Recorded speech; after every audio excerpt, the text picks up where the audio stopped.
pretty much had finished my other undergraduate degree and at Sac State, and then I kind of was bored with it and realized that after doing a couple of internships, it wasn't what I wanted to do. So I kind of got that degree, and then I went and finished up my art degree, and I really didn't start painting until I was in college. Painted before. Oh, I think I had a couple painting projects when I was in high school, but that was it. But as far as painting on the canvas, I think I only painted like 3 times before that, or I've done watercolor projects or something like that. And then it wasn't until I got into college that and like pretty much my junior or senior year actually started to paint. So it was, oh. So and you, I was, but I was a printmaker. I printed with like copper plate etchings and lithographs and woodcuts, and that was kind of what I did prior to that. So sounds totally different than what you're doing now. When did you start getting more freestyle, like what you do? yeah, like my last year in college pretty much, and then I took a little break. I didn't know what I wanted to do. I tried to get into grad school, and I kind of was admitted, but they didn't really advance my candidacy. I did get accepted like in the Midwest, but I had lived in the Midwest for a few years and really didn't want to go back. So I tried to get into somewhere locally, and they wanted to do somebody was willing to kind of like work with me and do a like a get me in as a print maker, and I really didn't want to do that anymore either. So I kind of dropped out for a couple years and didn't do anything. And then I gradually started getting back into it. So probably like when I was actually a few years out of like a couple years out of college, and then I started getting back into it again. Hmm. So like early 90s really, I started to like just go, and I got a studio space where I could make a mess and like do whatever I wanted to do, and not because the biggest thing before is I'd have to like do these little projects, and I kind of have to clean up after myself. So like most of my time was like setting up, cleaning up, um, and it actually took me more time than actually painting. And then so I finally just kind of worked a second job and then got a studio space. And then I would just on the weekends when I didn't have to go to work, I would just, you know, spend a lot of my nights or days just in the studio just painting I think one of the and things, what you're saying making a mess. Yeah. is part of trying to do your artwork is finding time for it, right?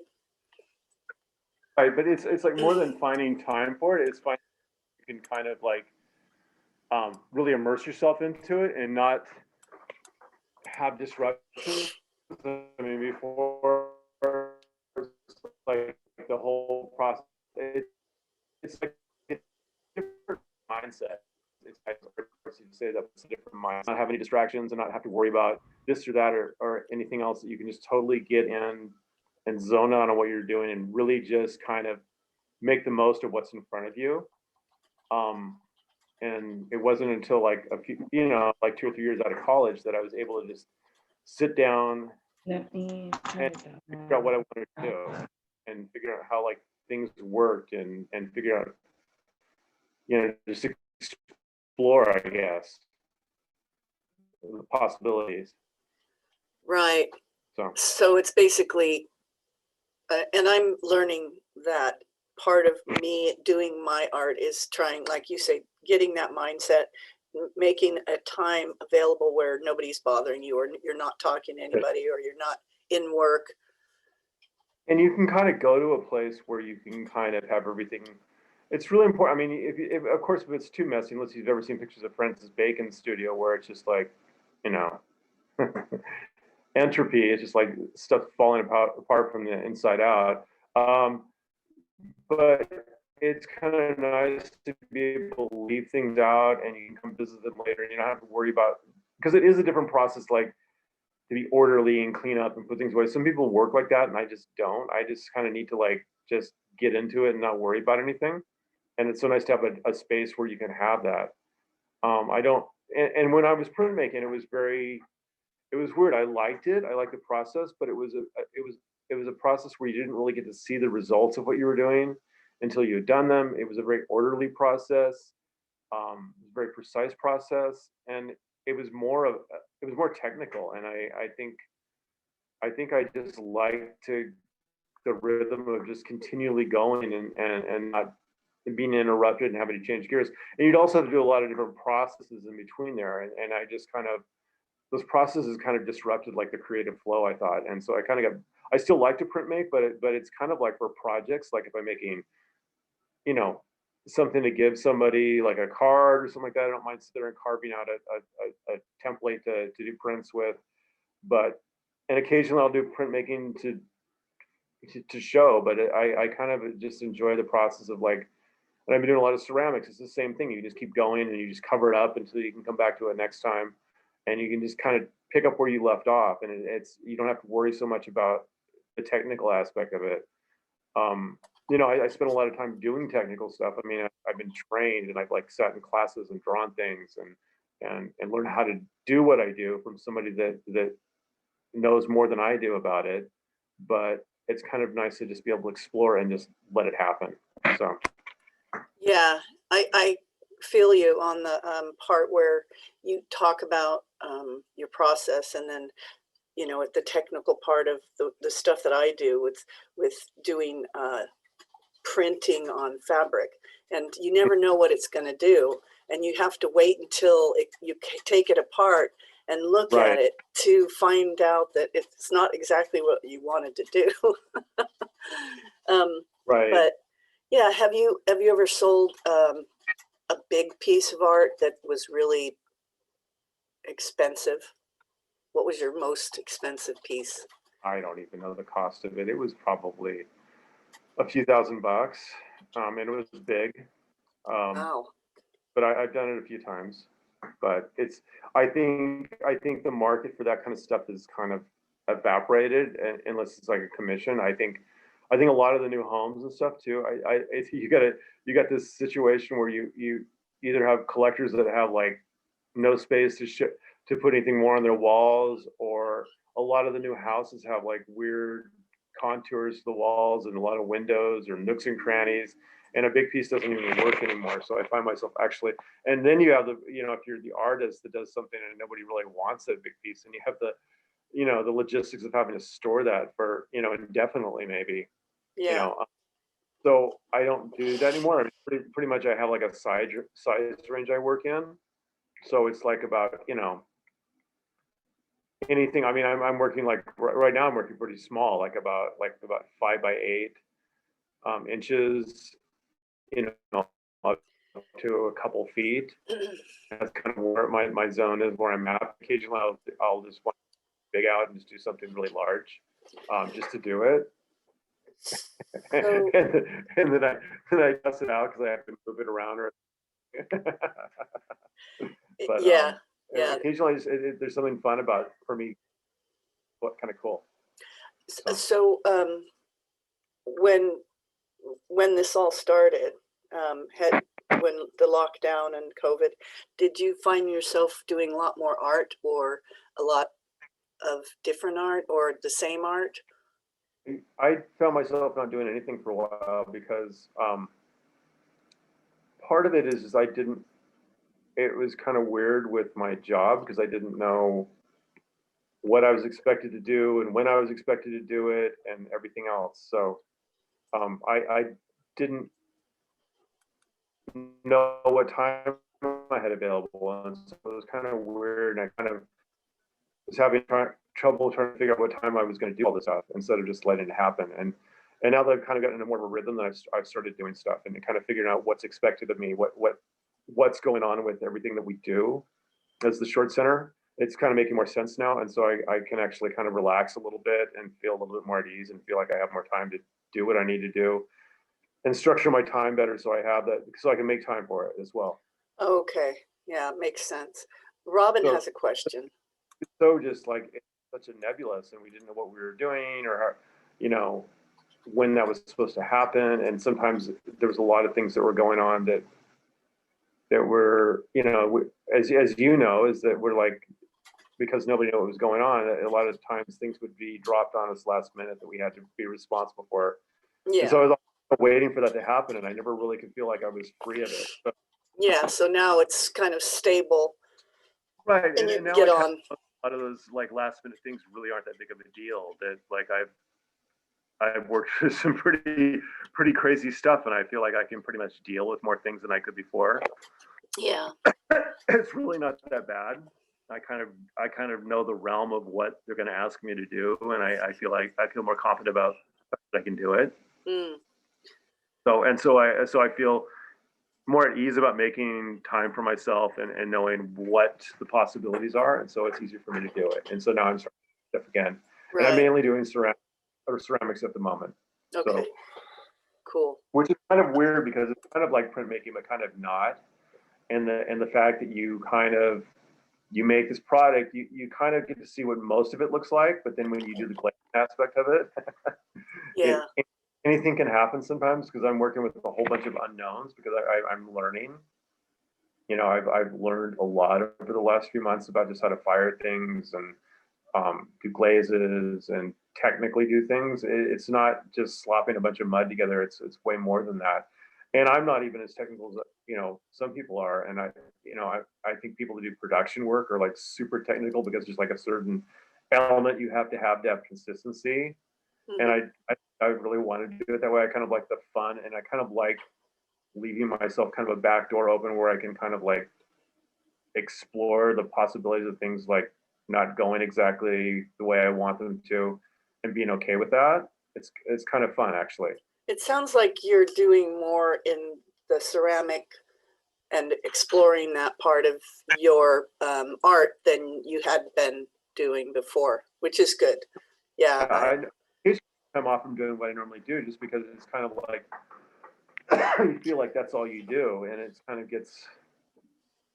of nice to explore different things and bring things back into what you normally do. So yeah, that was a question that I was going to ask you in a minute, but Robin, you have to unmute yourself. I hear somebody at the door. You have to. Oh, I do have a question for John. Okay, go ahead. Okay, John, what inspired you into doing it for DDSO? Well, I used to work selling wine for a while, and I was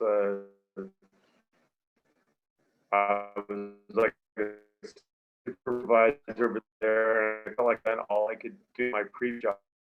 And I was doing art community asked me if I wanted to work there, and I was ready for a change. I worked at my other job for a bunch of years, and so I came over and applied. Hey, and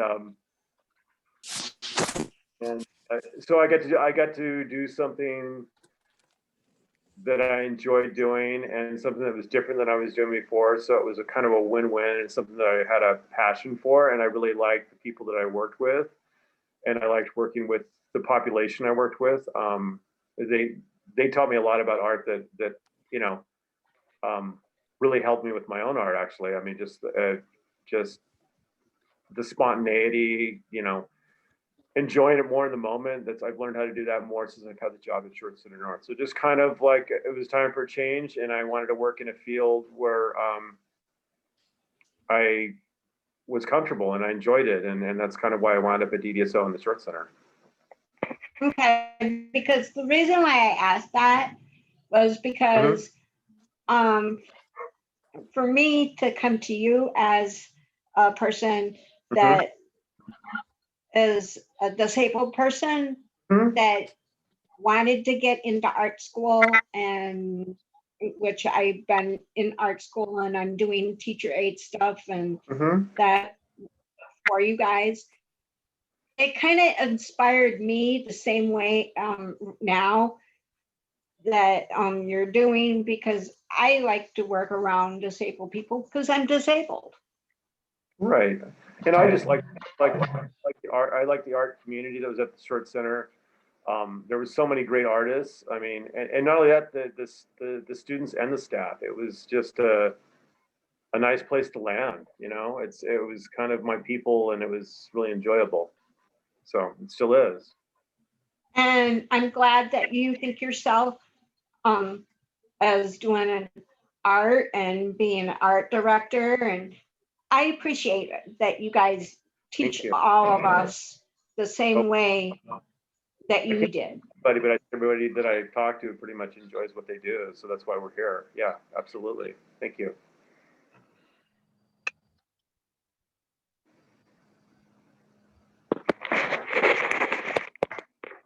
So, Jonathan Bach. Hello. How is everyone? Good, good. Have you, does anybody have- so Russ? sorry, John. Here. There's two of us now. Oh my goodness, John and John. So, Yeah. what do you want to accomplish this year with your art, if you're, that has to do with your art? Just kind of get back into it. Sorry, we have people in the house. The joys of Zoom. Anyways, just kind of go on course and maybe do something new that I haven't done, and you know, do it. Just kind of get back to whatever the new normal is, I guess, and curate shows and do some shows and maybe show some of the ceramic stuff that I've been working on, and that's kind of where I'm at right now. I haven't really given it much thought because, like I said, I've only been doing this. I mean, doing it again for like a month. So,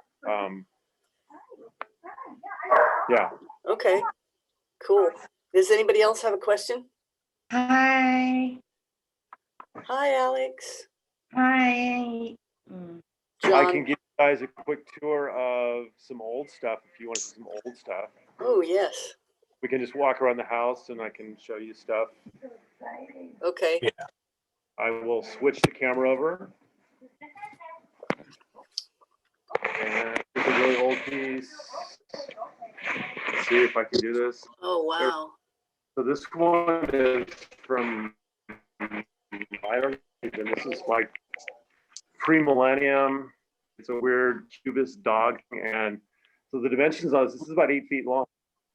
Wow. By about 3 feet wide. And so the whole purpose is got these wooden teeth and the backdrop is all carved in by hand. So done it outdoor. It's the weird picture of my brother's dog is what it is. Yeah. I kind of broke it up into grids and I did a whole bunch of things like this back in the day and I did a whole show. That's awesome. And then here's another one that I did a few years, just quite a few years back, just these little pogo pony things. And we'll go around and just check things out. So, and we have all kinds of words of Bob Sulin. There's one that Jackson and I did. Collection of masks. I didn't do these, but I figured they're here so you can see them. Hi, you guys.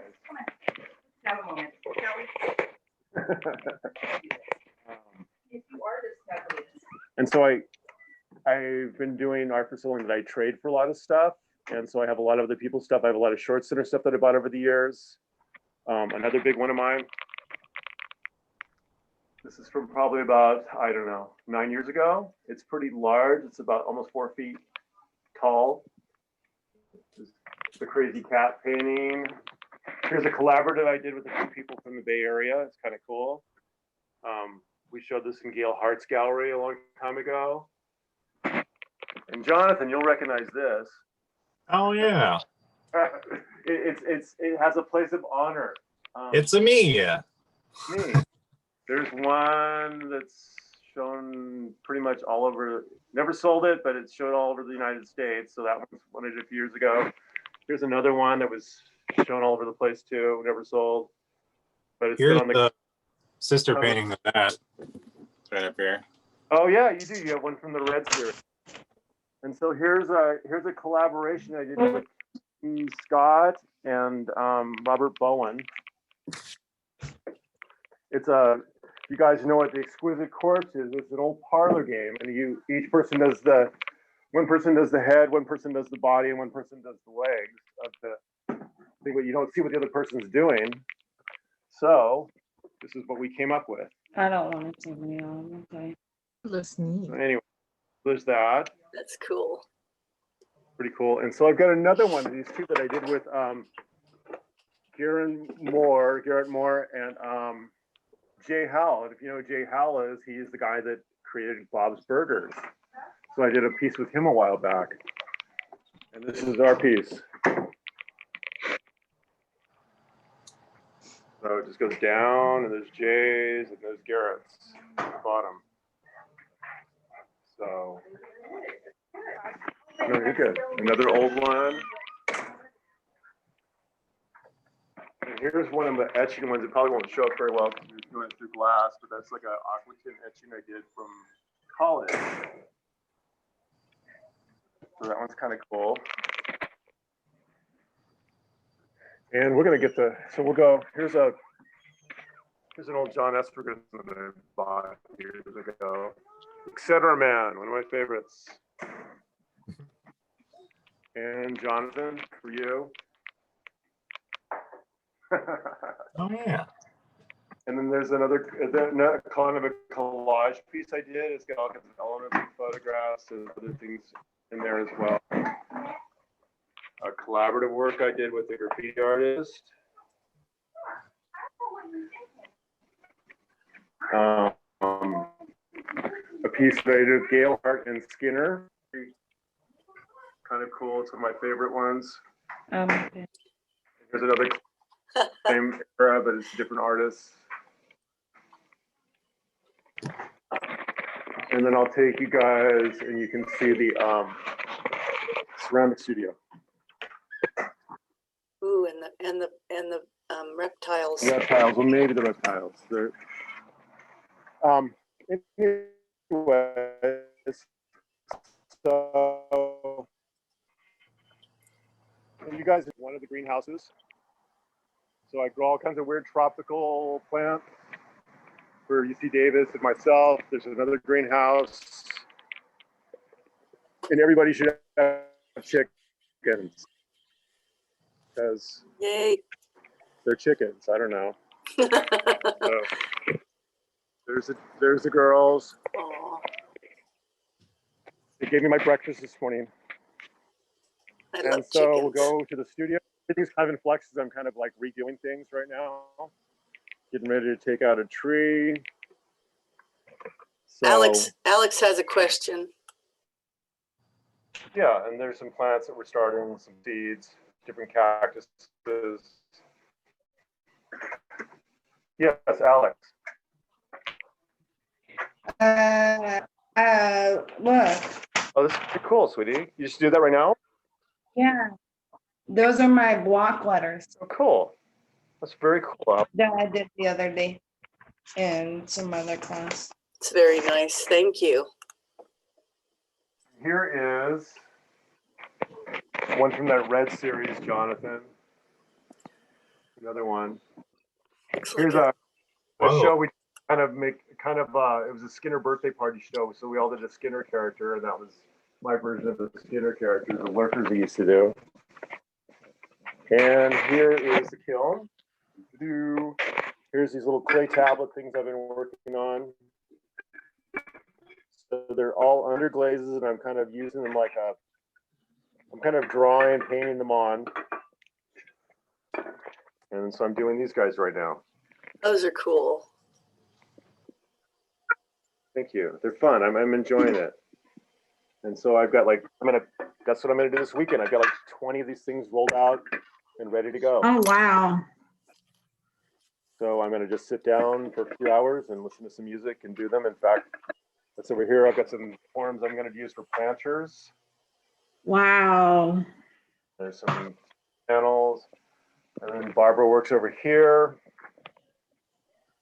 It's kind of a dungeon, but it works.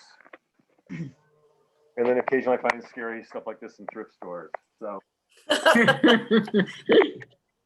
I'm growing all these weird cactuses, all from seed for the most part. So it takes a really long.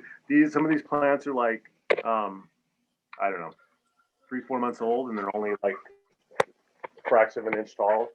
So it's a very slow process, but they get to a certain point and they just grow like crazy. And they're not there yet. So, and that's kind of it. That's kind of.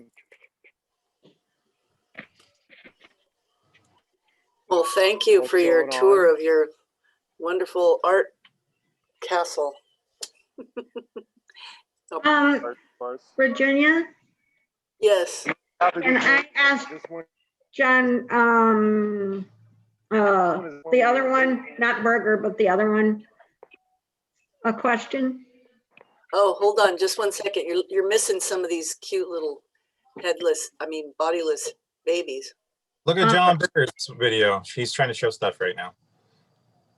no, it's okay. I'm just goofing around right now. So, anyways, yeah, go ahead and ask. You were gonna ask a question. Yeah, I was gonna ask him a question. Okay. Oh, John. Yeah, for it. Sure. Jonathan. Yeah. I do have a question. What inspired you to be at DDSO? I'm just there, man. I'm just right there. I think I've always been there, and you guys haven't noticed. Right. The reason why I asked that was because, like I said to John Berger, you guys, especially you too, Virginia, I'm really glad that you guys are thinking of us as, that we're disabled people and we're learning how to do the way you guys are doing.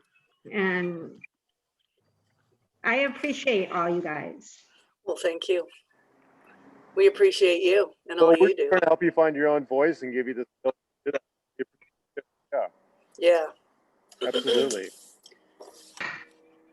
So, and finally, John Berger, what haven't you done Yes. what haven't you done in your art world or in your art that you would love to study or take classes on?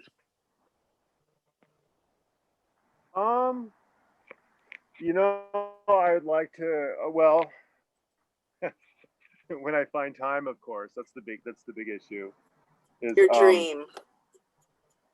I just like to. I'd like to learn how to do stuff, maybe like knit and sew. I haven't really tried that. And maybe even incorporate it in paintings. I thought about like with sewing, I'd like to paint on something and sew it into something. I'm not sure how I want to do that. I'd like to do bigger ceramics. And then one day I'd like to have a plant nursery, but mainly grow plants for seeds and distribute them all over the place.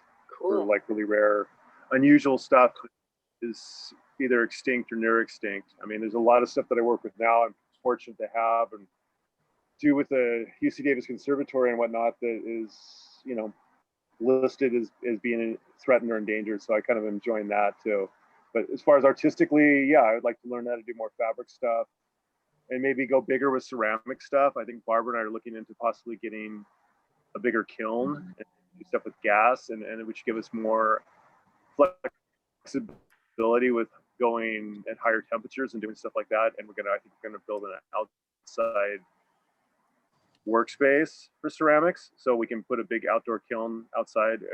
Because we live in the valley, we can't do wood burning. A wood burning kiln, it just wouldn't go well with our neighbors in downtown. So we're gonna do the next like a gas kiln, I think. Yeah. I don't know. You should do it the next time there's a fire and nobody would. Yeah, that would be nice. You could get a whole series done. There's All right. already fire. I'm sure we can take advantage of one of those. But I think there might be laws against that. I don't know. I have to look into that. So, anyways, those are kind of the things artistically that I'd like to do. I think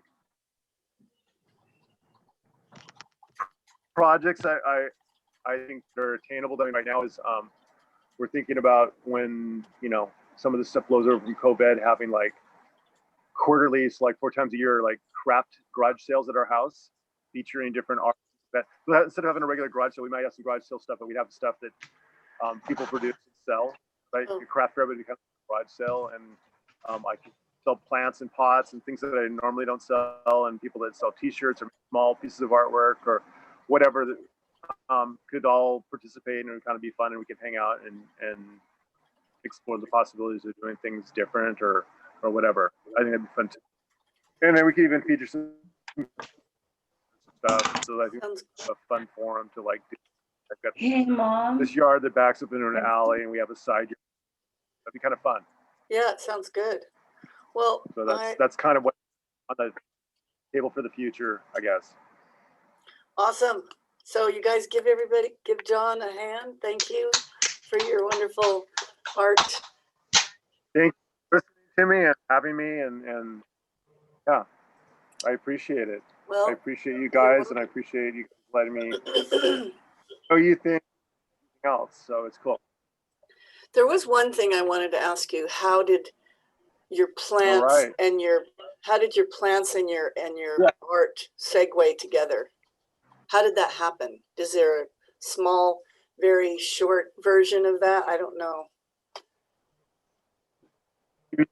What do you mean when you say how did it happen? Well, like you have always been interested. Like how I got into it? Well, they're not combined totally. Well, actually, they are, because you guys make pots with.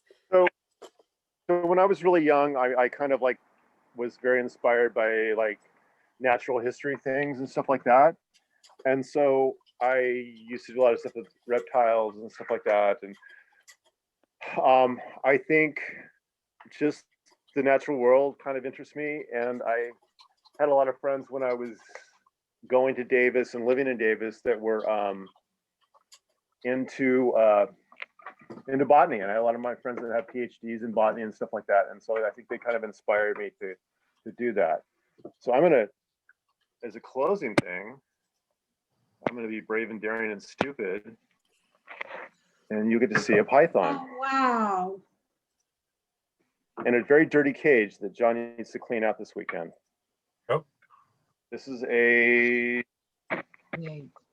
python from Australia. He's probably Oh, pretty hungry. really? That's cool. Does he have an accent? Do I have what? Hey, mate. Yeah. Mate. He's kind of, Hey, mate. that's his Do name. they eat rats? Good day. They do. I think I'm feeding these guys mice right now because I have I have plenty of mice, so I'm You feeding them. take them one day a week to eat the rat, to get What's in their that? stomach. To eat the rat, it takes like a week to eat it No, up. 'cause Guys, it's these guys are very fast eaters. They will take it down pretty quick. How long will it stay in their stomach, the rat? These guys digest pretty quickly. It's in and out in about a week. It takes a week. I'm feeding smaller meals. If I was feeding them larger meals, it would take them quite a bit longer. Like I had a boa once, and it would take Yeah, a because week it gets before it would digest it. in your stomach. One- It's like this a one's really knot, huh? So this one, and again, it just shed. So this is kind of a cool snake. You can barely see her back there. Pretty. Oh, wow. What kind of snake is that? If I can get her all the way out, if I get bit, and if I say things, hopefully you're not recording this. I am. Okay. So if you look at her, her pattern is like 3 different patterns on one snake. It goes down with a stripe all the way down on the tail. So the cool thing about this snake is it's from Vietnam and Taiwan. And we're going to actually try to breed her because they're kind of rare in the wild. And she's about 7 feet long. Wow. Oh, geez, that's a big snake. And so where they live, they It's not actually a live, rattlesnake. it's called a rat snake. So they live in caves and they eat bats. Ooh. So anyway, so Awesome. she's pretty cool. She's like, and I don't have real lighting on her, but her head is like a pale blue and her back goes into black and white stripe. And then after she sheds, like right around her neck, she's a yellow color. So she's a really cool snake. I just don't, very high energy. All right, so And if we're I was almost, hit by We a only snake, have- it would be this one. 7 minutes, 7 seconds. okay, well, I will see you All guys right. all later.